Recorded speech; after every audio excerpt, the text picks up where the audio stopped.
तो नमस्कार मित्रों, स्वागत है आपका एम्बिशन इंस्टीट्यूट की हमारी एक नई क्लास में। तो आज हम फिर से लेकर आए हैं 50 प्रश्नों का महत्वपूर्ण सेट। ये जो 50 प्रश्न होने वाले हैं, ये सभी संज्ञा से रिलेटेड होंगे और ये सारे पिछली परीक्षाओं में पूछे गए प्रश्न हैं। तो आप इस क्लास को पूरी जरूर देखना और कितने आप क्वेश्चन के आंसर दे पाते हो वो कमेंट जरूर बता देना। ठीक है, तो चलिए शुरू करते हैं आज की क्लास। चलिए, इनमें से कौन सी जातिवाचक संज्ञा है? तो पहला प्रश्न है हमारा, इसमें चार ऑप्शन है, लड़की, पूजा, रहीम और हिमालय। तो हमारा ऑप्शन इसमें से आपको उत्तर देना है कि कौन सा जातिवाचक संज्ञा है। तो देखिए, लड़की एक पूरी एक जाति को संबोधित करती है, जो लड़की जो समाज है उसको। फिर दूसरा है पूजा, पूजा किसी लड़की का नाम होता है। रहीम किसी व्यक्ति का नाम हो सकता है। हिमालय एक पर्वत का नाम है। तो ये कोई जातियां नहीं है, पर लड़की क्या है, एक जातिवाचक संज्ञा है। दूसरा प्रश्न है, रुकावट किस प्रकार की संज्ञा है? तो क्या इसमें जातिवाचक है, व्यक्तिवाचक है, भाववाचक है या कोई नहीं? तो देखिए, रुकावट जो है कोई व्यक्ति का नाम नहीं है तो व्यक्तिवाचक नहीं होगी। जाति का नाम नहीं है या किसी आ, एक ऐसे समूह को प्रदर्शित नहीं कर रहा है कि जिससे कहें कि हम जातिवाचक संज्ञा है। ये एक भाव होता है। क्या होता है? भाव, जिससे हमें पता चलता है कि ये क्या प्रदर्शित करना चाहता है। जैसे कि रोकना, रोकना एक संज्ञा है। तो रोकने को भाववाचक में अगर जब बदलेंगे तो वो क्या हो जाएगा? रुकावट। तो वो क्या हो गई? भाववाचक संज्ञा। तीसरा प्रश्न हमारा है, उदार से भाववाचक संज्ञा बनेगी। जैसे हमने रोकने से रुकावट बनाया था, वैसे उदार से बनाना है। तो क्या उदार का उदार हो जाएगा? नहीं। औदार्य होता होगा? नहीं। उदर होगा, उदर का अर्थ होता है पेट, नहीं होगा। लेकिन उदारता होगा। क्या होगा? उदारता। अगला प्रश्न देखते हैं, शराब शब्द से जातिवाचक संज्ञा बनेगी। तो शराब शब्द से जातिवाचक संज्ञा क्या बनेगी? शराबी बनेगी। तो शराब से शराबी बन सकती है। शराबत बनेगी, शरबत बनेगी या शराबनी बनेगी। तो हमें पता चलता है कि शराब एक पदार्थ है, लेकिन शराबी उसको पीने वाले समूह को प्रदर्शित करता है। तो उत्तर क्या हो जाएगा हमारा? शराबी हमारा उत्तर हो जाएगा। अगला प्रश्न, इनमें से भाववाचक संज्ञा कौन सी है? फिर से वही प्रश्न है। तो क्या गंगा होगा, लड़की होगा, सुंदरता होगा या गाय होगा? तो हमको फिर से ये पता चलता है कि लड़की एक समूह है तो वो क्या हो जाएगी? जातिवाचक है। गंगा एक नाम है, गाय एक नाम है, लेकिन सुंदरता क्या है? एक भाव है या किसी की विशेषता है। तो क्या हो जाएगा? सुंदरता हमारा सही उत्तर हो जाएगा। अगला प्रश्न है, इनमें से जातिवाचक संज्ञा कौन सी है? तो फिर से वही प्रश्न है, क्या कवि होगा, गंगा, सुंदरता या राधा? इनमें से कौन सी है? तो देखिए, कवि जो है वो कवि एक समूह को प्रदर्शित करता है। कवियों के जो जो कविता पाठ करते हैं, कविता लिखते हैं, उनके समूह को प्रदर्शित करता है, इसलिए कवि ही जातिवाचक संज्ञा होगी।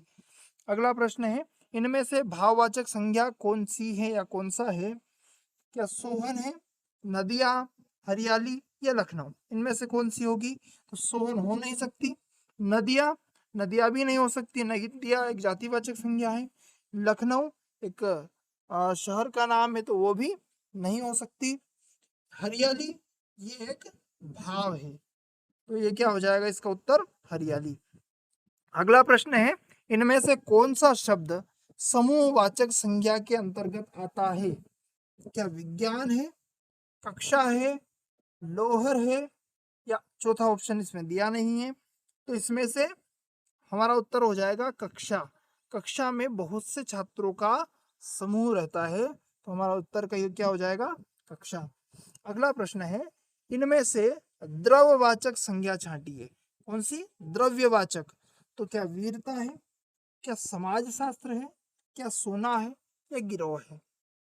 तो इसमें समाज शास्त्र एक विषय का नाम है, गिरोह एक समूह का नाम है, वीरता एक किसी की विशेषता हो गई, और सोना क्या है? सोना द्रव्य यानी कि पदार्थ है, इसलिए यह द्रव्यवाचक संज्ञा हो गई। अगला प्रश्न है, इनमें से कौन सा शब्द संज्ञा है?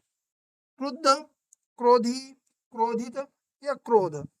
तो क्या होगा, ये जो चारों चीजें हैं वो संज्ञा के रूप नहीं है, ये कोई विशेषता है। लेकिन क्रोध क्या है, एक भाव है। तो ये कौन सी संज्ञा हो गई, भाववाचक संज्ञा। तो कौन सी हो गया इसका ऑप्शन सही, डी। अगला प्रश्न है, मजबूरी शब्द में कौन सी संज्ञा है, जातिवाचक, भावनावाचक, द्रव्यवाचक या व्यक्तिवाचक। तो जातिवाचक होगा नहीं, भावनावाचक हमारा सही उत्तर हो जाएगा। आजादी, गरीबी, बुढ़ापा, अंगड़ाई में कौन सी संज्ञा है। तो आजादी, गरीबी, बुढ़ापा, अंगड़ाई में कौन सी संज्ञा होगी, जातिवाचक होगी, व्यक्तिवाचक होगी, भाववाचक होगी या कोई नहीं होगी। तो कौन सी हो सकती है, देखो आजादी है, गरीबी है, ये किसी व्यक्ति की विशेषता बताती है, यानी कि ये जाति नहीं है, आजादी जाति नहीं है, व्यक्ति नहीं है, ये क्या है, भाव है। क्या हो जाएगा, भाव। तो ये हो जाएगी भाववाचक संज्ञा। अगला प्रश्न देखते हैं, साप्ताहिक शब्द से संज्ञा बनाइए। तो क्या होगा, सप्ताह होगा, सप्ताहांत होगा, साप्ताहिक होगा या कोई नहीं होगा। तो इसका उत्तर आपको देना है, क्या होगा, तो इसका हमारा जो मूल शब्द हो जाएगा वो सप्ताह होता है। तो सप्ताह हमारा सही उत्तर हो जाएगा।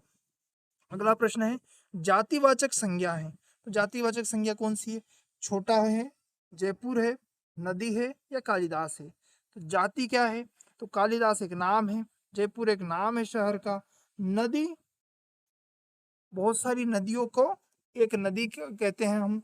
लेकिन छोटा भी, ये भी हमारा उत्तर सही नहीं होगा, क्यों, क्योंकि छोटा भी कोई संज्ञा है लेकिन जातिवाचक नहीं। हमारा सही उत्तर क्या हो जाएगा, नदी, क्योंकि नदी, हर नदी को हम नदी ही कहते हैं, इसलिए वो नदी एक जाति के समूह को प्रदर्शित करता है। अगला है, जातिवाचक संज्ञा नहीं है, पानी, सभा, अशोक या छात्र, इनमें से क्या होगा। देखिए, सभा एक बहुत बड़े समूह को प्रदर्शित करता है, अशोक एक नाम है, छात्र एक जाति है, पानी द्रव्यवाचक संज्ञा है। तो क्या हो जाएगा, छात्र हमारा सही उत्तर हो जाएगा। अगला प्रश्न है, जातिवाचक संज्ञा है। तो महेश, जयपुर, स्त्री या रामायण, इनमें से क्या होगा। तो देखो, महेश एक नाम है, जयपुर एक नाम है, रामायण एक नाम है, लेकिन स्त्री, स्त्रियों के सभी स्त्रियों को हम स्त्री कहते हैं, इसलिए वो क्या हो गई, एक जातिवाचक संज्ञा हो गई। अगला प्रश्न है, किसी वस्तु के गुण, दोष व धर्म का बोध कराने वाले संज्ञा शब्द कहलाता है। किसी वस्तु के गुण, दोष व धर्म का बोध जिससे हो उसको क्या कहेंगे, तो क्या व्यक्तिवाचक कहेंगे, नहीं, व्यक्ति तो किसी व्यक्ति के नाम को कहते हैं। जातिवाचक, किसी जाति यानी कि किसी प्रकार के जिस जाति को हम उल्लेख करें, स्त्री हुई, नदियां हुई, जैसे हमने पिछले प्रश्न में पढ़ा, तो उनको हम जातिवाचक कहेंगे। क्या क्रिया है, नहीं है, लेकिन गुण और दोष और धर्म का जहाँ बोध होता है वहाँ क्या होती है, भाववाचक संज्ञा होती है। तो अगला प्रश्न देखते हैं, भाववाचक संज्ञा है, क्या जनवरी है, माता है, अशोक है या मानवता है। तो यहाँ सीधा सा हमको उत्तर मिल रहा है कि यहाँ मानवता हमारा सही उत्तर होगा, ऑप्शन डी। अगला प्रश्न है कि भाववाचक संज्ञा है, क्या बचपन है, क्या दिल्ली है, पशु है या अशोक है। दिल्ली एक शहर का नाम है, अशोक एक व्यक्ति का नाम है, पशु एक जातिवाचक संज्ञा है, लेकिन बचपन एक भाव है, एक जीवन का एक पड़ाव है, तो उसको हम भाव कहेंगे और वो हमारी भाववाचक संज्ञा हो जाएगी, ऑप्शन ए सही है। अगला प्रश्न है, गुरुत्व संज्ञा शब्द है, व्यक्तिवाचक है, भाववाचक है, जातिवाचक है या समूहवाचक है। तो गुरुत्व क्या है, गुरु होता तो वो क्या हो जाता, जातिवाचक हो जाता, लेकिन यहाँ क्या आ गया, गुरुत्व। तो गुरुत्व, गुरु होता तो जातिवाचक होता, किसी का नाम होता गुरु का तो व्यक्तिवाचक हो जाता, लेकिन गुरुत्व है तो वो क्या है, भाववाचक संज्ञा होगी। अगला प्रश्न देखते हैं, बुढ़ापा शब्द में संज्ञा है। बुढ़ापा शब्द में संज्ञा कौन सी होगी, क्या भाववाचक होगी, क्या व्यक्तिवाचक होगी, क्या जातिवाचक होगी या द्रव्यवाचक होगी।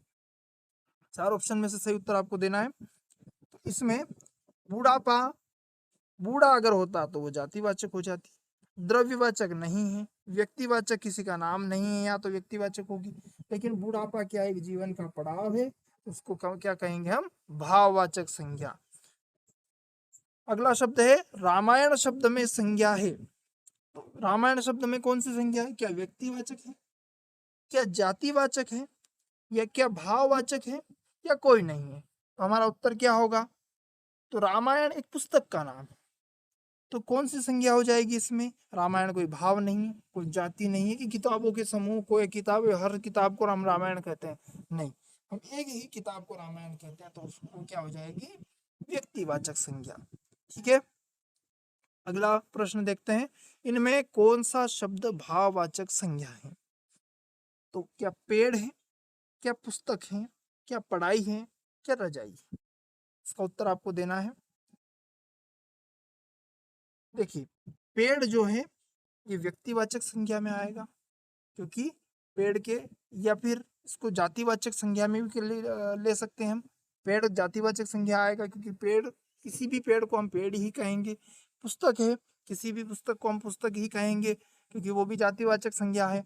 रजाई ये एक द्रव्यवाचक संज्ञा है कि हम रजाई को रजाई कहते हैं, एक रजाई को एक पदार्थ है। लेकिन पढ़ाई, पढ़ाई क्रिया है या भाव है, इसलिए उसको क्या कहेंगे हम, भाववाचक संज्ञा। तो ऑप्शन सी हमारा सही उत्तर हो जाएगा।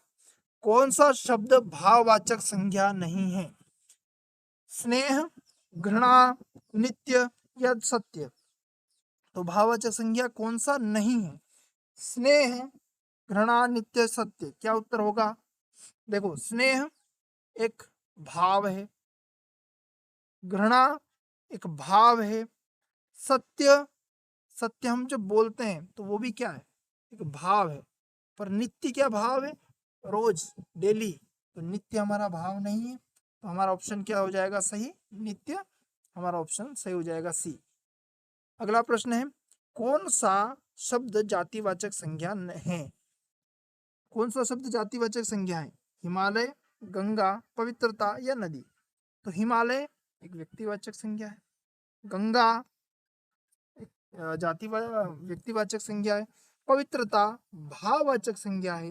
लेकिन नदी जो है, नदी एक जातिवाचक संज्ञा। तो हमारा उत्तर कौन सा हो जाएगा, डी सही हो जाएगा। 25 प्रश्न हो चुके हैं, लगभग 12.5 मिनट का टाइम हुआ है, बढ़िया हमारी स्पीड चल रही है।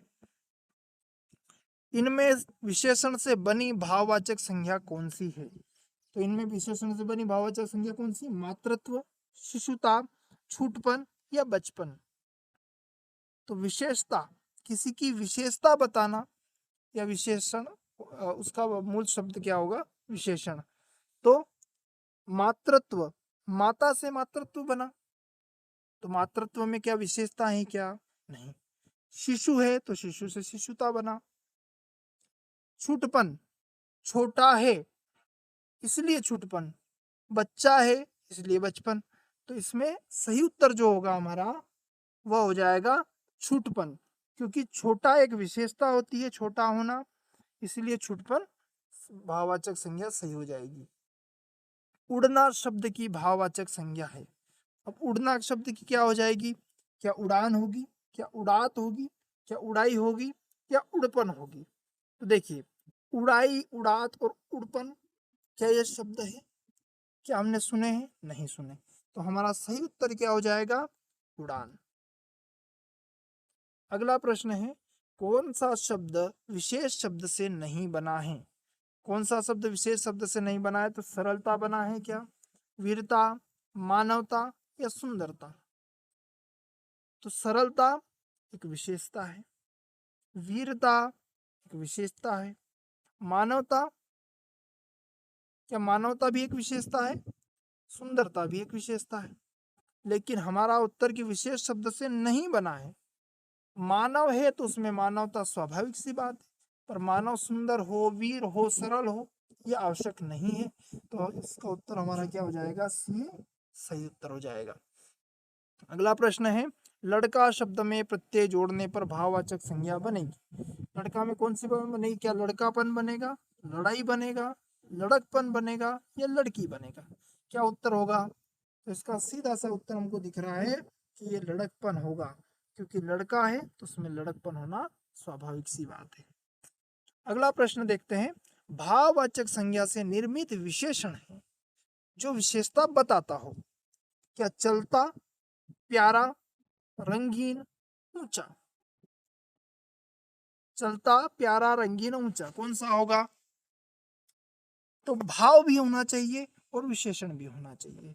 तो क्या चलता है, प्यारा है, रंगीन है, ऊंचा है, तो इसमें भाव एक ही है, प्यारा। तो कौन सी हो जाएगी?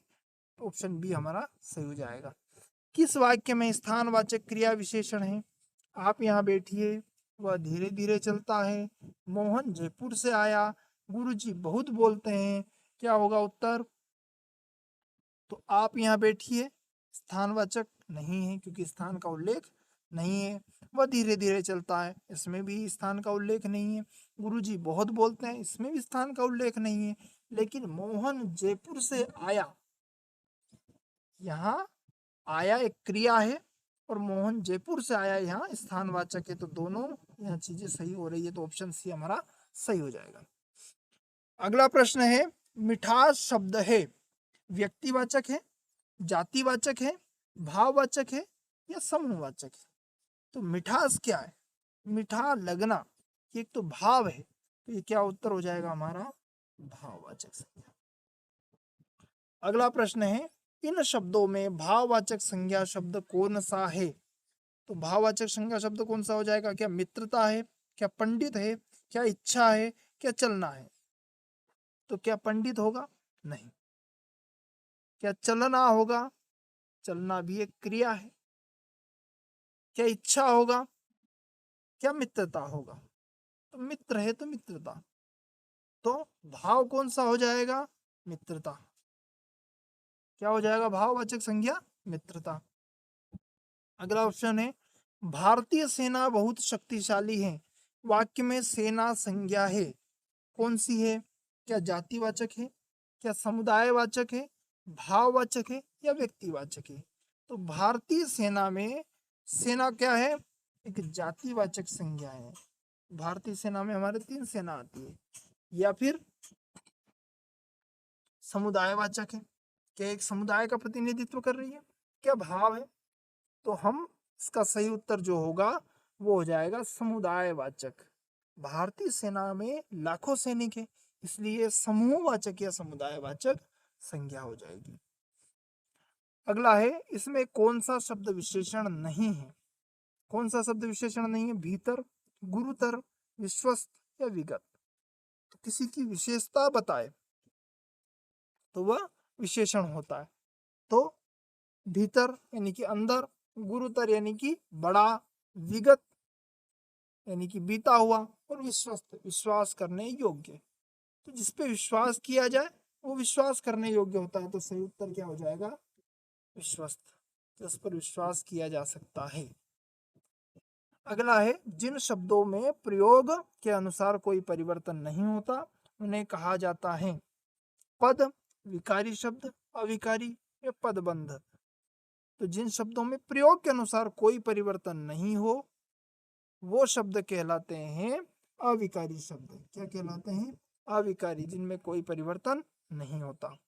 अगला प्रश्न है, संज्ञा की परिभाषा क्या है? कार्य को बोध कराने वाले शब्द, किसी व्यक्ति, वस्तु, स्थान या भाव का नाम बताने वाले शब्द, विशेषता बताने वाले शब्द या सर्वनाम का स्थान लेने वाले शब्द। देखिए, संज्ञा की परिभाषा क्या होती है? हम शुरू से पढ़ते आ रहे हैं, किसी व्यक्ति, वस्तु, स्थान या भाव के नाम को संज्ञा कहते हैं।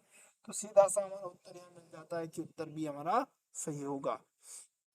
अगला प्रश्न है, निम्नलिखित में से व्यक्तिवाचक संज्ञा कौन सी है? तो व्यक्तिवाचक हमने पढ़ चुका है भैया की व्यक्तिवाचक संज्ञा कौन सी होगी। तो क्या नदी होगी, शहर होगी, भोपाल, पर्वत, क्या होने वाली है? तो हमको सीधा सा उत्तर मिल रहा है कि नदी जातिवाचक संज्ञा है, शहर एक जातिवाचक संज्ञा है, पर्वत भी जातिवाचक संज्ञा, उत्तर बचता है भोपाल। यही हमारा सही उत्तर है। अगला प्रश्न है, निम्नलिखित में से जातिवाचक संज्ञा कौन सी है? क्या राम है, भारत है, विद्यार्थी है या गंगा है? तो राम एक व्यक्ति का नाम है, भारत एक देश का नाम है, गंगा एक नदी का नाम है, लेकिन विद्यार्थी एक, जितने भी पढ़ते हैं उनको सभी को हम विद्यार्थी कहते हैं, तो ये क्या हो गई, जातिवाचक संज्ञा हो गई। अगला प्रश्न है, ईमानदारी किस प्रकार की संज्ञा है? क्या व्यक्तिवाचक है, क्या जातिवाचक है, क्या भाववाचक है, क्या द्रव्यवाचक है? तो ईमानदारी व्यक्तिवाचक नहीं है, जातिवाचक भी नहीं है, क्योंकि किसी समूह को हम ईमानदार नहीं कहते, एक भाव है। ईमानदारी क्या है, एक भाव है, तो कौन सा उत्तर हो जाएगा, सी हमारा सही उत्तर हो जाएगा। निम्नलिखित में से द्रववाचक संज्ञा कौन सी है? क्या दूध है, क्या बालक है, क्या विद्यालय है, क्या पुस्तक है? क्या हो जाएगी? तो इसमें जो बालक है वो एक जातिवाचक संज्ञा है, विद्यालय है एक जातिवाचक संज्ञा है, पुस्तक है एक जातिवाचक संज्ञा है, लेकिन दूध एक द्रव्य है, पदार्थ है। तो आप यूं अगर सोचते हो कि पुस्तक भी तो कोई पदार्थ है, तो लेकिन पुस्तक के समूह को, सभी पुस्तकों को हम पुस्तक कहते हैं। किसी एक पुस्तक का नाम लेंगे तो वो फिर व्यक्तिवाचक संज्ञा हो जाएगी, लेकिन पदार्थ तो यहाँ केवल दूध ही है, तो हमको द्रव्यवाचक संज्ञा वही होगी। अगला प्रश्न देखते हैं, सेना किस प्रकार की संज्ञा है? तो सेना कौन सी, हमने पहले भी पढ़ा है कि सेना कौन सी है, समूहवाचक संज्ञा है। कौन सी हो जाएगी, समूहवाचक। अगला है, मित्रता किस प्रकार की संज्ञा है? भाववाचक, व्यक्तिवाचक, समूहवाचक या जातिवाचक? तो इस प्रकार का एक प्रश्न पहले भी आ चुका है, तो मित्रता कौन सी हो जाएगी, भाववाचक संज्ञा हो जाएगी।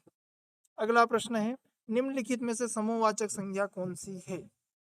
भीड़, लड़का, जल और दिल्ली।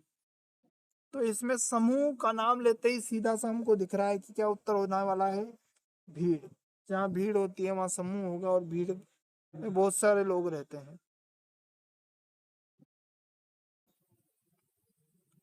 अगला प्रश्न देख लेते हैं, हिमालय किस प्रकार की संज्ञा है? क्या जातिवाचक है, भाववाचक है, व्यक्तिवाचक है या समूहवाचक है? हिमालय शब्द बहुत बार आ चुका है, तो यहाँ क्या उत्तर हो जाएगा हमारा, व्यक्तिवाचक, व्यक्तिवाचक संज्ञा है। अगला प्रश्न देखते हैं, निम्नलिखित में से भाववाचक संज्ञा कौन सी है? मिठास, मिठाई, मिठाई वाला या चीनी? तो यहाँ मिठाई क्या है, एक द्रव्य है, या फिर ये एक जातिवाचक संज्ञा हो गई। चीनी एक द्रव्यवाचक संज्ञा हो गई, मिठाई वाला भी एक जातिवाचक संज्ञा हो गई, लेकिन मिठास क्या है, एक भाव है, तो मिठास क्या हो जाएगी, एक भाववाचक संज्ञा हो जाएगी। यहाँ सोना किस प्रकार की संज्ञा है? द्रव्यवाचक है या जातिवाचक है, भाववाचक है या व्यक्तिवाचक है? तो सोना किस प्रकार की संज्ञा होती है, सोना द्रव्यवाचक संज्ञा हो जाएगी। अगला प्रश्न देखते हैं, विद्यालय शब्द किस प्रकार की संज्ञा है? क्या जातिवाचक है, क्या व्यक्तिवाचक है, क्या भाववाचक है, क्या समूहवाचक है?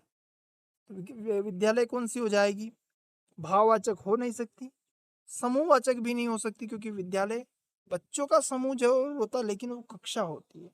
तो विद्यालय जितने भी स्कूल हैं सबको हम विद्यालय ही कहते हैं, तो यहाँ कौन सी हो जाएगी, जातिवाचक संज्ञा। क्या हो जाएगी, जातिवाचक संज्ञा।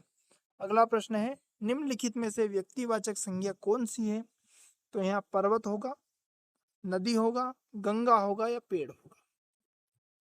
तो देखो, पर्वत, नदी और पेड़ ये तीनों तो जातिवाचक संज्ञा है, बचता है यहाँ गंगा, जो कि हमारा सही उत्तर है, क्योंकि एक नदी का नाम ही गंगा है।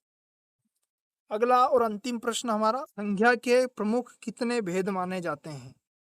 3, 4, 5, 6। तो संज्ञा के जो प्रमुख भेद माने जाते हैं वो 5 भेद माने जाते हैं। कितने? 5। आज की क्लास यहीं खत्म करते हैं, मिलते हैं अगली वीडियो में। आपको क्लास कैसी लगी कमेंट में जरूर बता देना, और जितने आपके अभी तक इस क्लास में अंक आए हैं वो भी कमेंट में जरूर लिख देना।